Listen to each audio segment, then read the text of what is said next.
Shaman. Shaman. Oh my god, I'm excited for Shaman. We're gonna get to Hagatha. And I'm gonna tell you now, this video is gonna probably look a lot longer, and most of that's gonna be spent talking about Hagatha.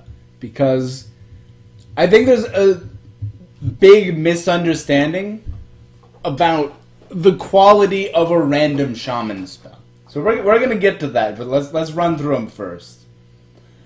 So Zap. Backstab with Overload, minion doesn't have to be undamaged. It's good. I mean, it's just a good card. Backstab's a great card. Overload makes this a little bit worse, but it not having that like qualifier, sometimes that is relevant if a minion's damaged. It can be annoying. It doesn't come up too often, admittedly. So I think this is probably a little bit worse than Backstab.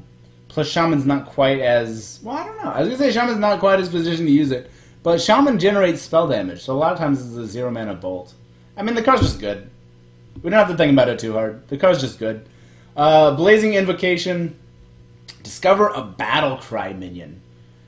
Yeah, that's solid. I really like these 1-mana Discover things. I really like this one for Shaman. I loved Battlecry Shaman back in League. It didn't really work. But Rumbling Elemental was really fucking cool. And, God, what was the, I'm getting super distracted. That TGT4 drop, the 4/4 that gets buffed by Battlecries.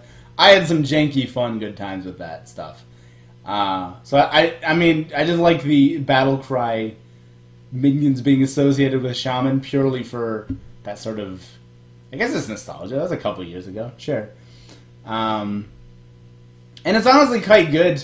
You can get Witch's Apprentice. Like, looking at the Shaman, like, class things, Witch's Apprentice is solid-ish.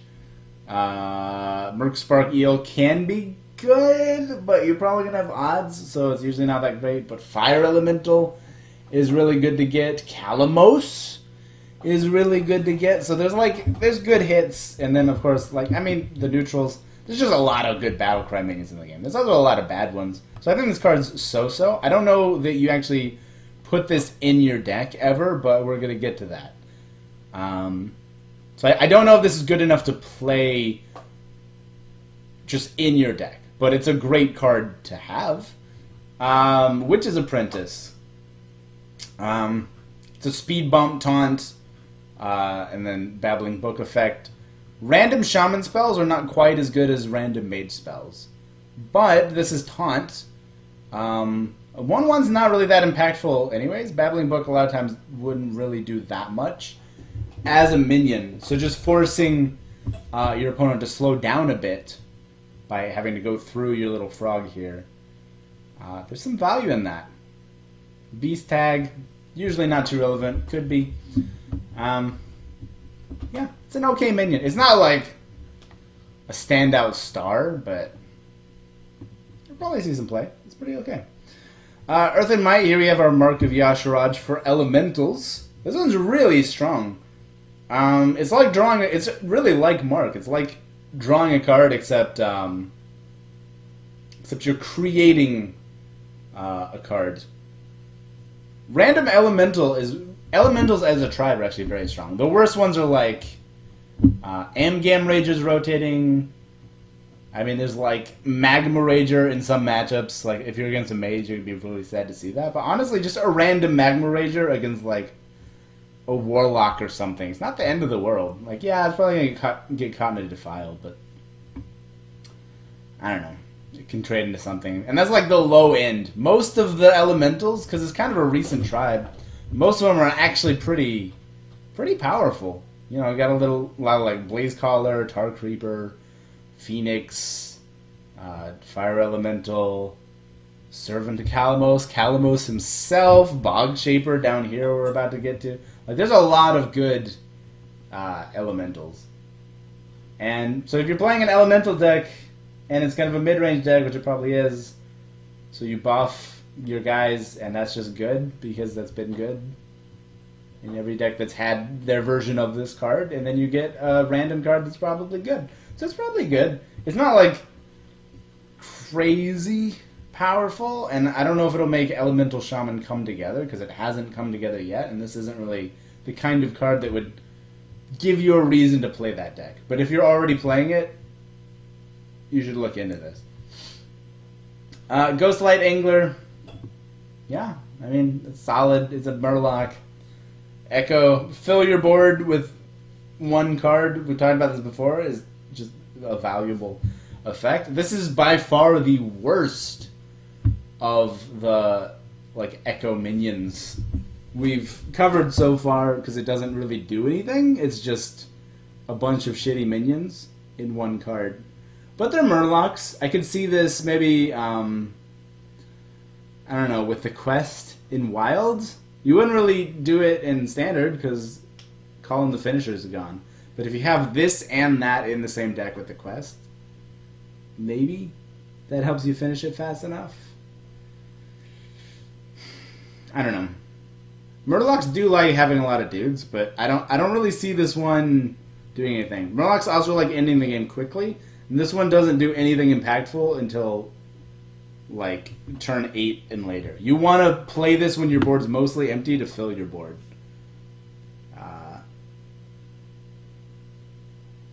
I don't know. It's kind of an obvious design. I'm glad it exists, but it's not that great. Merc Spark Eel. We already kind of talked about this one. If you're playing an even cost deck, this card's probably crazy. It's very meta dependent how much value 2 damage has. But the meta's going to shift. Currently, 2 damage is not very valuable, but it could be.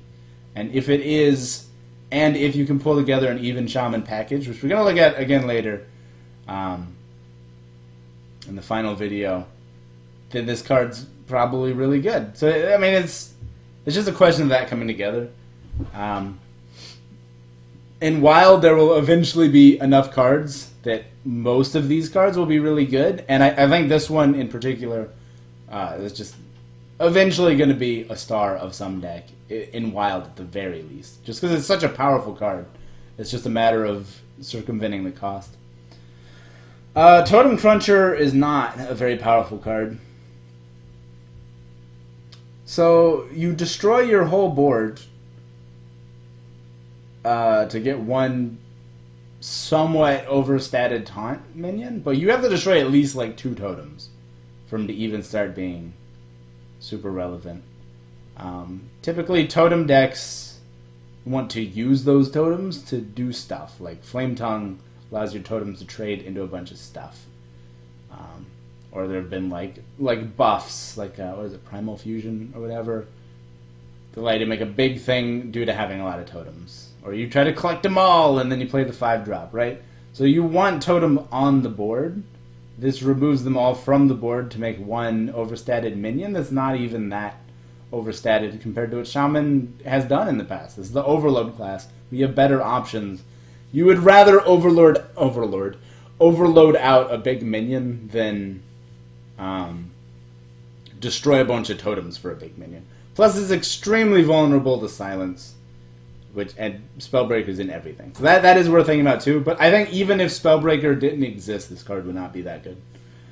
Bog Shaper. Whenever you cast a spell, draw a minion from your deck. Super, super powerful effect. Super intriguing. You can't really miracle with this, right? So it's kind of like an Auctioneer, but you can't snowball it. You can't do the whole Auctioneer, cast one spell, draw a spell, cast it, draw it, cast it kind of thing. But you can fish out Malygos for combo decks. You can find specific minions, which just makes this deck more consistent. Bog Shaper 100% will see play in Wild, I think. Just in Malygos Shaman. Because Malygos Shaman's already a pretty good deck. A really good deck. And this just makes it more consistent, and you already have a lot of spells. It's just if you can find room for it. But I feel like you can probably find room. Even just as a one-of, it'd be like having 2 copies of Malygos. Because this one finds the real one. And even in Standard, I think this is pretty powerful. I mean, it's a 7-mana 4/8. That's not nothing, right? That's a sizable body to be playing. It's an elemental, which is relevant for a lot of Shaman cards in particular. And, I mean, we even have, like, a good 0 mana spell to go with it. So it's like, I don't know. It's a very cool card. Very cool design. Not sure exactly what to do with it, but I know it's good, and it'll find a home. Hagatha we're going to get to.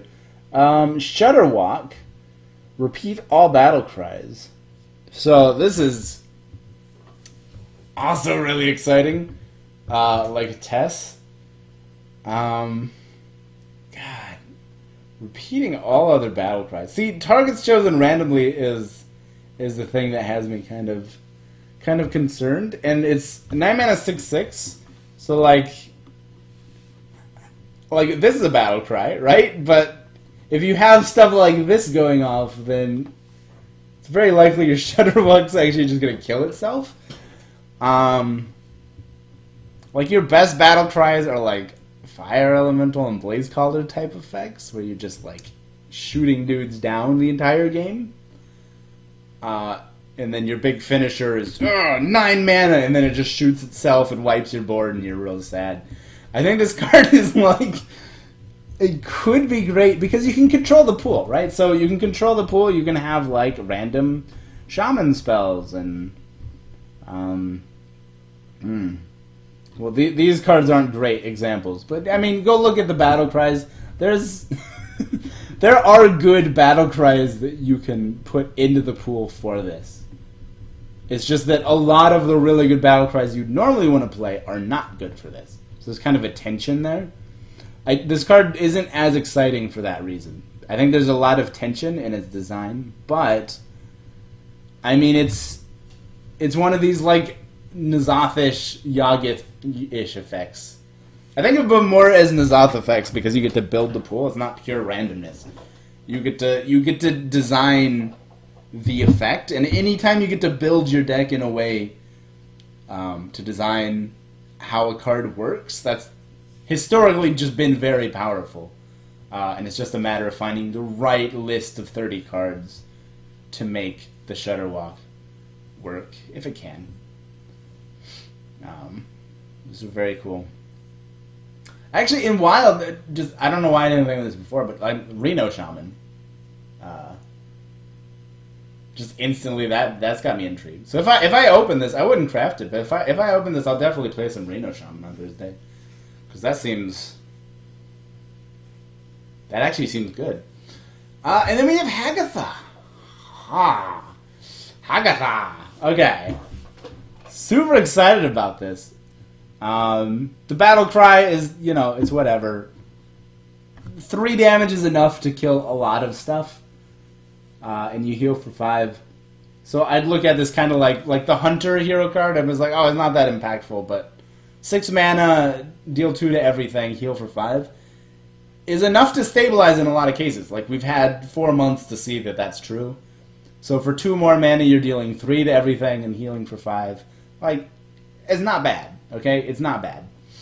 And then every time you play a minion, you get a random shaman spell. So let's actually, I have a list here. I'm actually going to put this in the comments. Not the comments, the description for the video, just so you can like read through it. I'll have 2 versions, one for Wild and one for Standard. I'm just going to read through them right now. So I categorize the spells from bad, mediocre, pretty good to great.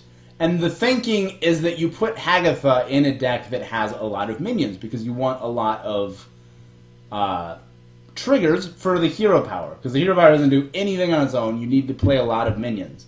So it's a minion-heavy, like slow mid-range or control deck that you're looking to build, right? And so that's kind of guided this categorization. So like cards that seem like they'd be bad in a control deck, like Bloodlust is a pretty good card, I think, because just having a Bloodlust in your hand in a deck with lots of minions, you're eventually going to have a board state, and then you can just Bloodlust and kill your opponent. And that's pretty nice. That's how you win games. So just keep that in mind as you look through. Okay, but I'm gonna read through them. So for Wild, we have the bad cards are Totemic Might, Ice Fishing, Primal Fusion, the Spellstone, Ancestor's Call, and Cryostasis. Okay. Mediocre, Ancestral Healing, Windfury, Call in the Finishers, Reincarnate, Ancestral Spirit, Everyfin, and Primal Talismans. Now, situationally, these can be pretty okay, right? Like, Call in the Finishers can be nice, I guess, to make a board. Windfury, if you happen to have a big guy, can be fine. They're mediocre, right? They're not bad, but they're usually not going to be good.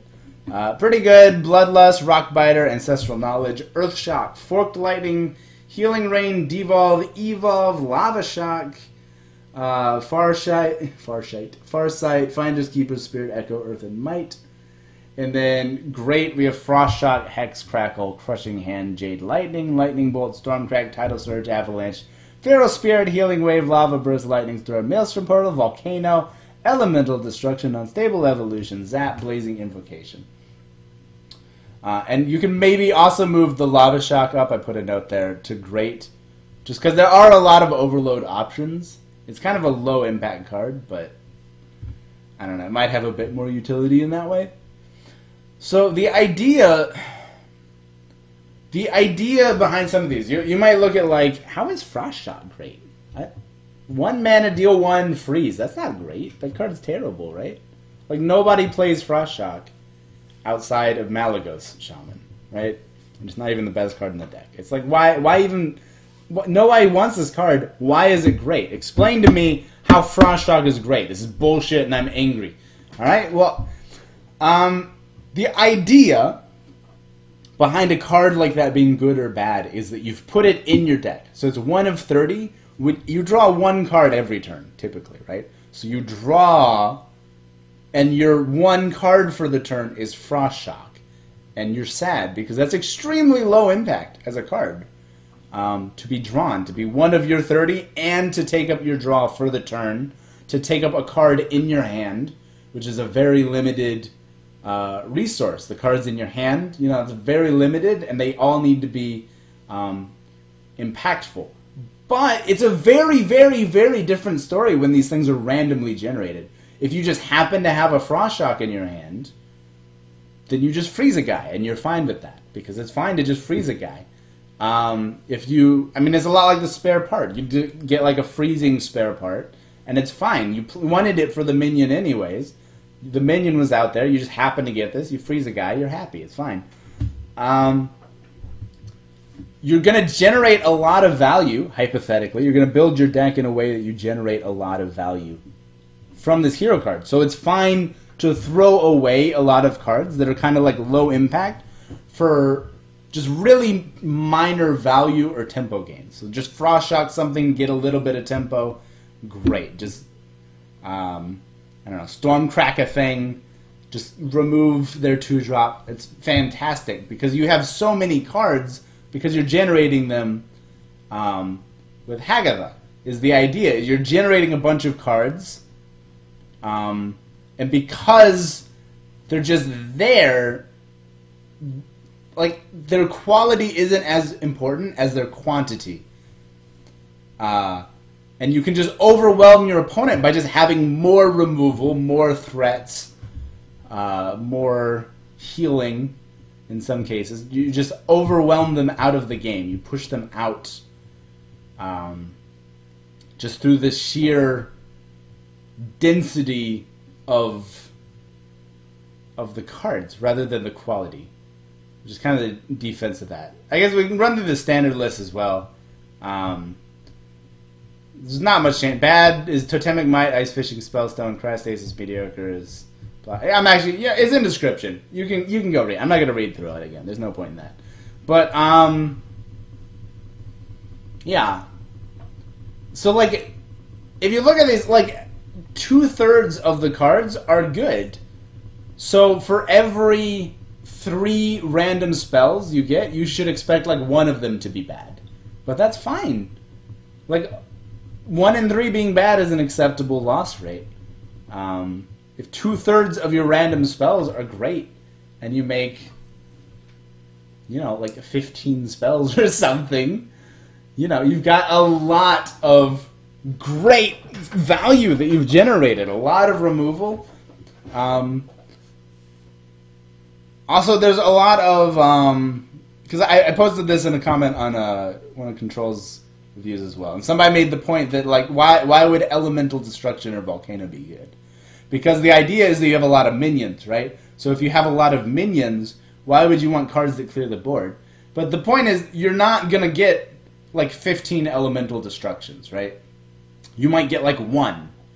And then that's fine to just have in your hand, which is another point. If you have all these cards, just having situational stuff sit in your hand is fine. And then if 3 turns later the situation comes up where it's good, then you have it ready.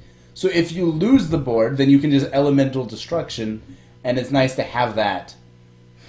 There's cat hair drifting around. It's nice to have that available to you. So that's kind of the reasoning. So I think the Witch's Apprentice is actually fairly weak in this way because it doesn't necessarily follow the same logic. If you put this into a Hagatha deck, the list is roughly the same, but so like a third of the time you're going to get a bad card, and so it's kind of a mediocre thing in that regard. But Book also had similar failure rates and still saw play. So I think Witch's Apprentice is still fine. But like Hagatha, if built around, I think is going to be a powerhouse card. I'm really excited. I think Shaman might actually be the meta breaker here. The thing that really flips it. Because Q-Block and Paladin aren't going anywhere. And it seems like you can answer both of them. Because Hex just shits all over Q-Block. Let's be honest here. Hex, as a card, annihilates their entire strategy. All they're trying to do is duplicate 4 cards over and over and over. If you Hex them, they're fucked. And you've got 2 in the deck, and you can maybe make more. It's not that likely that you do that. But, yeah. So you can beat Q-Block, and then you have enough value from Hagatha to... after you've sabotaged their strategy, to just push them out of the game. And then against Paladin, I mean, it's just finding the right list of minions. You just find all the minions, put in just enough spells work, so you're going to want hexes, and you're going to want like some lightning storms or something. Something similar that helps you take the board back when you lose it. There's the Echo Taunt guy, which I guess we'll talk about later. But like cards like that, cards that play multiple minions for the cost of 1 card slot, generating multiple spells, could be very powerful. I think there's just a lot. There's just a lot going on here. I don't know if I put together a deck yet, but I'll probably do that before the final thing, and we'll look at some possibilities for Hagatha. But this card is extremely powerful. And I think the important thing to take away from this is that Shamans don't actually have bad spells. That's like the meme. Oh, Shaman spells are terrible. Look at Totemic Might. Well, yeah, but look at the actual list. 2/3 of them are really good. 2/3 of them are actually just good cards. So just statistically, you're not going to be getting only Totemic Might tier spells. You're just... statistically is not going to happen. So Hagatha is good. That's the reasoning. So yeah, let's move on.